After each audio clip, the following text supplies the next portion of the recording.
Free range के जाने के बाद डेंगन आता है। पहले तो वो उसे उसकी उम्र की वजह से फेल करना चाहती है, लेकिन वो उसके बारे में सब कुछ जानती है कि वो शाही जादूगर है और इस समय डेंगन उसे लड़ाई करना चाहती है, इसलिए वो उसे पास कर देती है। लेकिन वो डेंगन से कुछ साल पहले मिलना चाहती थी जब वो जवान था, तो शायद वो उसे अपना शिष्य बनाने के बारे में सोचती। डेंगन के जाने के बाद वो बुलाती है। ओबल को देखे बिना ही सीरी उसे पास करती है। वो पूछती है आपने मुझे पास क्यों किया। वो उसे बताती है कि हमें एक दूसरे से बात करने की ज़रूरत नहीं है। ओबल के जाने के बाद लैंड आता है। सीरी लैंड से कहती है तुम असली नहीं हो। वो हैरान हो जाता है, जिसके बाद वो उसे भी पास करती है क्योंकि उसने एक साहस वाला काम किया है। वो उसे बताती है कि वो जानती है कि वो एक क्लोन है और इस समय वो अपने घर पर अकेले बैठकर चाय पी रहा है। जिसके बाद हम असली लैंड को देखते हैं। वो अपने घर पर बैठकर अकेले चाय पी रहा है। वो ये बात सुनकर हैरान है क्योंकि वो शुरू से लेकर आखिर तक फर्स्ट क्लास मेज की परीक्षा में शामिल ही नहीं हुआ, बल्कि उसका क्लोन ही इस परीक्षा में शामिल हुआ है। सीरी लैंड को इसलिए पास करती है क्योंकि पूरी परीक्षा के दौरान लैंड ने अपने क्लोन का उपयोग करने का साहस किया है। लैंड के जाने के बाद वीरबल आता है। वो उसके युद्ध कौशल और उपलब्धियों की तारीफ करती है। साथ ही वो जानती है वीरबल उसे नहीं हरा सकता है।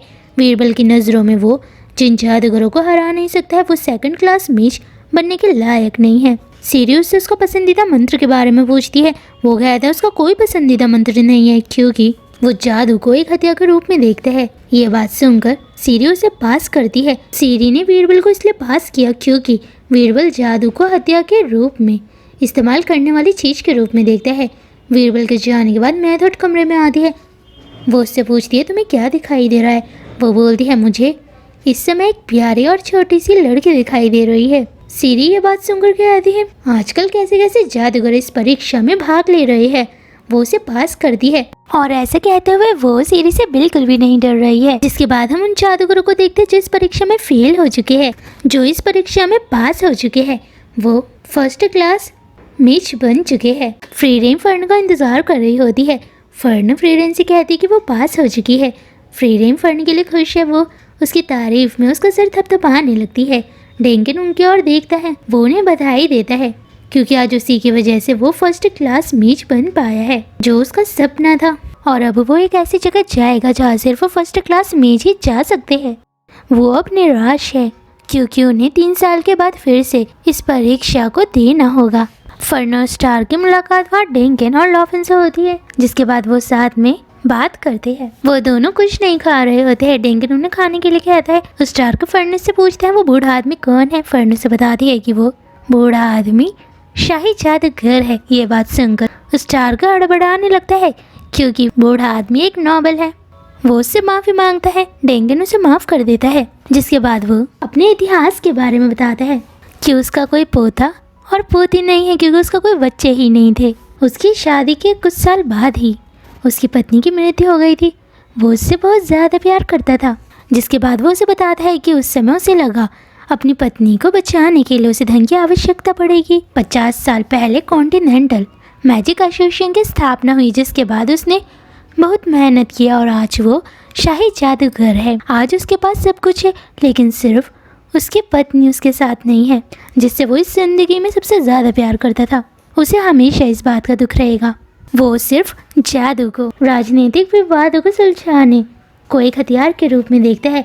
वो फर्न से कहता है कि फ्री रेंज को शुक्रिया कहे क्योंकि उसकी वजह से उसे जादू करने में अलग ही मज़ा है। ये बात पता लगी और वो कहीं ना कहीं हीरोज़ की पार्टी में फ्री रेंज की कहानियों से प्रेरित था और उन्हीं की वजह से वो एक जादूगर बन पाया। और मैं जादूगर सिर्फ हीरोज़ की पार्टी की वजह से बना हूँ। उसमें मुझे फ्री रेंज का जादू बहुत ज़्यादा पसंद था। ये बात तुम फ्री रेंज को ज़रूर बताना। वो कहती है आपको फ्री रेंज को ये बात खुद ही बतानी चाहिए। वो ये बात सुनकर बहुत ज़्यादा खुश होगी। डेंगन कहता है मैं उन्हें ज़रूर बताऊंगा। भले ही फ्री रेंज फर्स्ट क्लास मेज ना बन पाई हो, लेकिन उसे इस बात की खुशी है कि ऑबर्ट शहर में उसे बहुत सारी ग्रेमर मिल चुकी है। वो ग्रेमर को पढ़ने के लिए ले जा रही है। रास्ते में अचानक एक बूढ़ी औरत गिर जाती है। फ्री रेंज कुछ नहीं करती है। तभी वीरबल बूढ़ी औरत की जादू से मदद करता है। जिसके बाद फ्री रेंज एक बेंच पर बैठकर ग्रेमर पढ़ने लगती है। वीरबल उस बेंच के ऊपर बैठता है। वो पूछता है उसने उस बूढ़ी औरत की मदद क्यों नहीं की। वो बोलता है मुझे लगा आप हीरोज़ की पार्टी में जो हीमेल था आप उनकी तरह हो गए। वो बोलती है मुझे पता है तुम एक अच्छे इंसान नहीं हो क्योंकि तुमने पहली परीक्षा में फर्न को मारने की कोशिश की थी और फर्न ने मुझे सारी बातें बताई है। इसके लिए मैं तुम्हें बिल्कुल माफ़ नहीं करूँगी। कभी कभी हमें अपनी जान बचाने के लिए किसी को मारने की ज़रूरत पड़ती है। उसे ऊबल बहुत खतरनाक लग रही होती है क्योंकि उसकी नज़रों में ऊबल एक खतरनाक इंसान है। उसके रहते हुए दुनिया सुरक्षित नहीं रह सकती है। वो फर्स्ट क्लास मेज का जादूगर इसलिए बनना चाहता है ताकि वो एक जादू सीख सके जिससे उसे डीमंस और मॉन्स्टर का वध करने में मदद मिल सके। जिसके बाद वीरबल कहता है वो अपनी ज़िंदगी में किसी ज़रूरतमंद की मदद करना चाहेगा। फिरेन पूछती है क्यों और वीरबल हीमेल के बारे में कैसे जानता है। जिसके बाद वीरबल उसे बताता है कि बचपन में हीमेल की लड़ाइयों और कहानी के बारे में उसने पढ़ा था। वो इस बारे में वहाँ रहने वाले लोगों से बात करता था लेकिन वो सब उसे नज़रअंदाज करते थे और हीमेल ने गाँव वालों की रक्षा की थी जब डीमंस और मॉन्स्टर उनके गांव पर हमला कर रहे थे। उसका मानना है कि गांव वाले हीमेल से बहुत खुश हैं इसलिए उसके गांव में आज भी हीमेल का स्टैचू है। हीमेल की मृत्यु के बाद उसके गांव पर डीमंस और मॉन्स्टर ने हमला करना शुरू कर दिया जिस वजह से उसका गांव नष्ट हो गया। उसके बाद उसे एहसास हुआ कि हीमेल के बारे में जिन कहानियों में उसने इतनी दिलचस्पी ली थी उनका उसके गाँव से कोई लेना देना ही नहीं था। वो बोलती तो मुझे ये सब क्यों बता रहे हो। वो उसे बताता है कि हीमेल की वजह से ही वो अपनी ज़िंदगी में कामयाब हो पाया है। शार्फ और एर उसे दूर से देख रहे होते हैं। वो चाहते हुए कहता है फ्रीरेन आपकी मुलाकात जिनसे भी हो रही है आपको ये सारी यादें याद रखने की ज़रूरत है। जिसके बाद फ्रीरेन याद करती है कि अतीत में वो कुछ सामान को एक जगह से दूसरी जगह ले जा रहे थे तभी रास्ते में भेड़ का एक झुंड आ जाता है। वो सामान बहुत ज़्यादा भारी था इसलिए ईसन फ्रीरेन से जादू करने के लिए बोलता है लेकिन फ्रीरेन उससे कहती है कि वो उन्हें अकेला महसूस नहीं कराना चाहती है कि सिर्फ उसे ही जादू आता है और किसी को भी नहीं। ईसन हीमेल से कहता है कि हमें लोगों को सामान ले जाने में मदद क्यों करनी चाहिए क्योंकि हमें जल्द से जल्द डीमन किंग के महल तक पहुँचना है ताकि हम उसे मार सके। हीमेल इस बात से सहमत है कि वो सही कह रहा है लेकिन उसे उन लोगों को नज़रअंदाज नहीं करना चाहिए जिन्हें रास्ते में उनकी ज़रूरत पड़ेगी और अगर वो उनके सामने हो तब तो उन्हें उनकी मदद ज़रूर करनी होगी। वर्तमान में हम फ्रीरेन को देखते जो आकाश की ओर देखकर हीमेल को बताती है कि ये दुनिया बदल रही है। जिसके बाद वो सराय में वापस आती है और फ्रीरेन और स्टार्क को बताती है कि सीरी ने फर्स्ट क्लास मैच के लिए एक कार्यक्रम रखा है। उस कार्यक्रम में वो अपने साथ कुछ लोगों को ले जा सकते हैं। वो जैसे ही कार्यक्रम में शामिल होने के लिए जाते हैं तभी वो फ्रीरेन को अंदर आने के लिए मना करती है क्योंकि सीरी ने उन्हें बोला है कि फ्रीरेन 1000 साल तक इस कार्यक्रम में भाग नहीं ले सकती है और इसके अलावा फ्रीरेन कॉन्टिनेंटल मैजिक एसोसिएशन की किसी भी सुविधा का लाभ नहीं उठा सकती है। फर्ड ने सीरी के इस फैसले के खिलाफ है लेकिन फ्रीरेन स्वीकार करती है कि उसने सीरी को गलत तरीके से परेशान किया है और उसकी तुलना एक बच्चे से की है क्योंकि जब फर्स्ट क्लास मैच की तीसरी परीक्षा हुई थी उसने उस समय सीरी को बोला था कि उसकी मास्टर का पसंदीदा मंत्र को वो बेकार न कहे। ये बात सीरी को बुरी लग गई थी इसलिए उसने फ्रीरेन को ये सजा दी है। जिसके बाद वो दोनों बाहर चले जाते हैं। शाम को फ्रीरेन और स्टार्क घंटी की आवाज़ सुनते हैं जिससे वो जान जाते हैं कि कार्यक्रम खत्म हो चुका है। वो फर्न का इंतज़ार कर रहे हैं। इस कार्यक्रम में जो तीसरी परीक्षा में पास हो चुके हैं वो सब फर्स्ट क्लास मैच बन चुके हैं। उन जादूगरों को सीरी ने उनका एक पसंदीदा मंत्र दिया है यानी वो उससे कोई सा भी पसंदीदा मंत्र मांग सकते हैं। फ्रीरेन ये बात मानती है कि जब वो पहली बार फर्न से मिली थी तब वो एक बच्ची थी लेकिन अब वो बड़ी ही हो चुकी है और उसे लगता है फर्न एक दिन उससे भी मशहूर जादूगरनी बनेगी। जिसके बाद लंदन वहाँ आता है। वो उन्हें बधाई देता है। जिसके बाद वो फ्रीरेन से पूछते हैं क्या वो उसके मानो को देख पा रही है कि उसका मन इस समय अस्थिर है। जिसके बाद वो उसे बताता है कि वो इतिहास में अपना नाम शामिल करना चाहता था जैसे हीरोज़ की पार्टी ने अपना नाम इतिहास के पन्नों में दर्ज किया है। जिसके बाद वो फ्लेम के बारे में भी कहता है। वो चाहता है फ्लेम की तरह उसे भी इंसान याद रखे इसलिए वो फ्रीरेन को मार कर अपना नाम इतिहास के पन्नों में दर्ज कराएगा। वो फ्रीरेन पर जादू करता है लेकिन फ्रीरेन अपने जादू से बच जाती है। उसके कंधे पर चोट लग चुकी है। फ्रीरेन कहते वो लड़ाई नहीं करना चाहती है क्योंकि इससे उसका समय बर्बाद हो रहा है। साथ ही वो कहती है सीरी उसे याद रखेगी, जैसे वो अपने मास्टर फ्लेम को याद रखती है। जिसके बाद फर्न कार्यक्रम से बाहर निकलती है। वो तीनों ही जाने लगते हैं।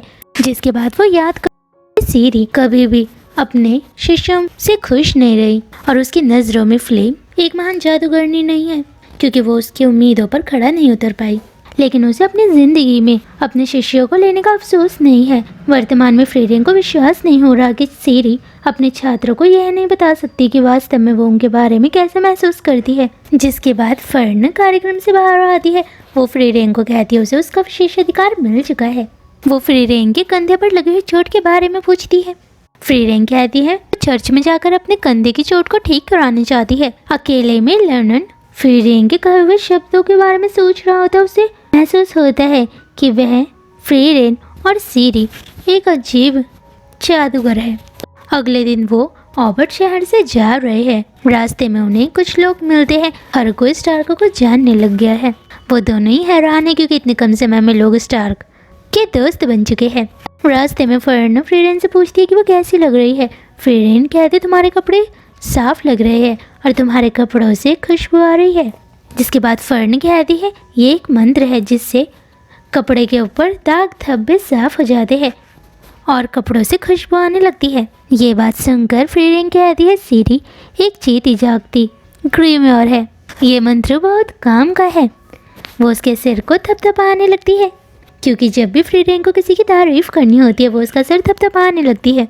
फर्न बहुत ज़्यादा खुश है क्योंकि फ्रीरेन ने उसे अपना शिष्य मान लिया है। जिसके बाद वो बताती है कल कार्यक्रम के दौरान जब सीरी ने मुझसे मेरा पसंदीदा मंत्र मांगा तब मैंने उन्हें ये मंत्र पूछा। मंत्र देते समय वो बिल्कुल भी खुश नहीं थी, क्योंकि उसकी नज़रों में फ्रीरेन और फ्लेम के पसंदीदा मंत्र की तरह ही ये मंत्र भी बेकार है।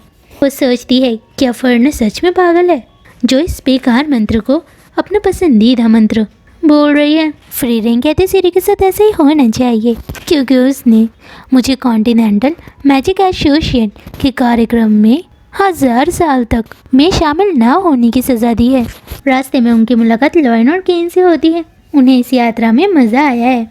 उन दोनों का विश्वास है कि वो 3 साल के बाद इस परीक्षा में पास हो जाएंगे। इस यात्रा में उन्हें सीन और क्राफ्ट की याद आ रही है। जिसके बाद फ्रीरेन याद करती है कि अतीत में जब भी वो एक जगह से दूसरी जगह जाया करते थे तब वहाँ के लोग उन्हें याद रखते थे और वो उन्हें अलविदा करने के लिए भी आते थे। वो डीमन किंग के किले की ओर जा रहे हैं। उनकी इस यात्रा के साथ सीजन 1 खत्म होता है।